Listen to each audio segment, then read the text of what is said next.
Are you preparing for any aptitude test, for example, GMAT, GRE, or SAT, and you have this anxiety about the exam, how things will turn up, how things will be in the future, will you be able to get a good score or not? So there is a lot of uncertainty here. So in this video, I'll share what are the 3 reasons we get this anxiety and how we can get out of it.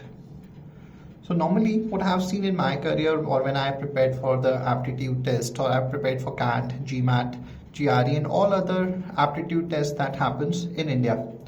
So what I've observed that the first reason for anxiety is that I'm not fully committed to it. I'm wondering, should I do it or not? This is the first stage where maximum students waste almost 6 months to 1 year before they actually commit to the exam. So they join some coaching classes, or they buy some online video courses, or they hire some private tutor, but they are not all into it. They're on the surface level. Should I do it? I don't feel like it. What should I do? So this is the first level of anxiety. So at this level, if you really want to get out of this anxiety, learn to commit. Because you're not committing to this exam, because you're not certain, if I commit to this exam, will I be able to do it? So till you don't commit to it, you'll not be able to find whether you can do it or not. So maximum students waste time here in committing. So the best way out is commit at the earliest. Once you commit, you will see that you don't have this anxiety anymore. You're not wondering, should I do it or not? Okay, that's number 1. Number 2 is that once you commit, then I've seen that maximum students want to do everything together.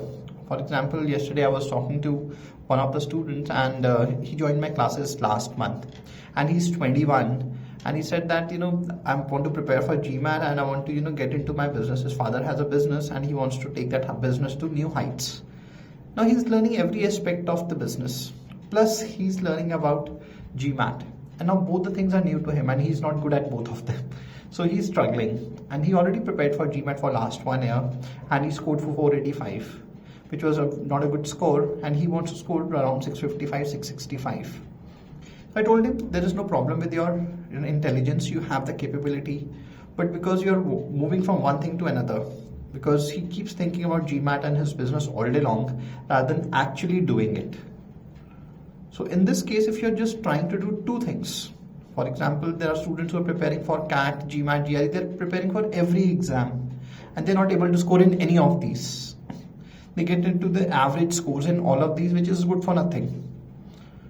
So if you're just preparing for GMAT or any other exam, maybe CAT, along with that, don't start anything new. So if you're working, you're doing a job, or if you're doing anything, keep one side stable.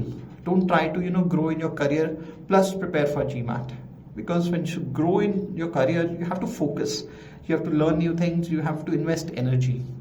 If you do that, you will not be able to invest that energy in GMAT, because we have limited source of energy. So we have to be very careful how we use it.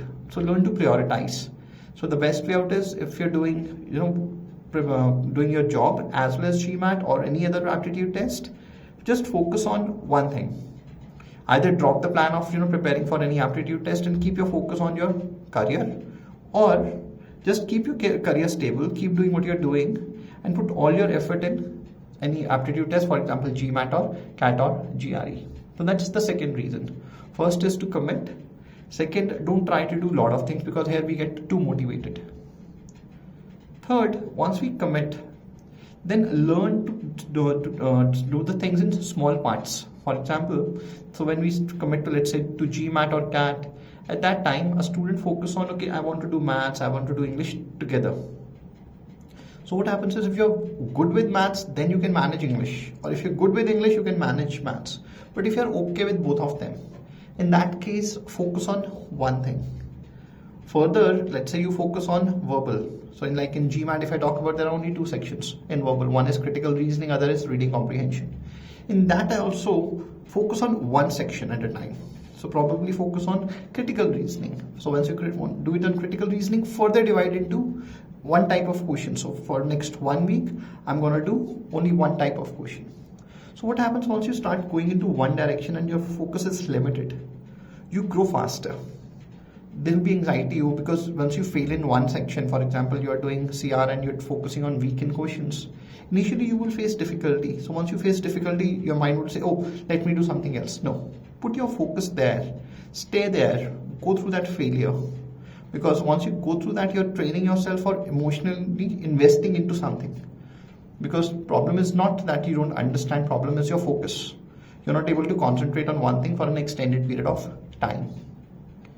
So stay there. Okay, once you do that, you're not understanding, because now things will be compounding. So if you take 7 days for one type of question, you will take 3 days for the second type of question. Because once you focus on one thing, you're learning a lot. You're learning about your emotional intelligence, your concentration levels. You understand, okay, I'm failing. This is how we get out of failure. Once you know that, next time once you fail, your recovery time will be very quick, because you know it's going to happen. So these are the 3 reasons normally why we get anxiety. So if you can understand, if you can just break this down into small parts and prioritize the things in order and commit to it, you will see that anxiety will go away and you will be able to concentrate, and there will be a sense of achievement.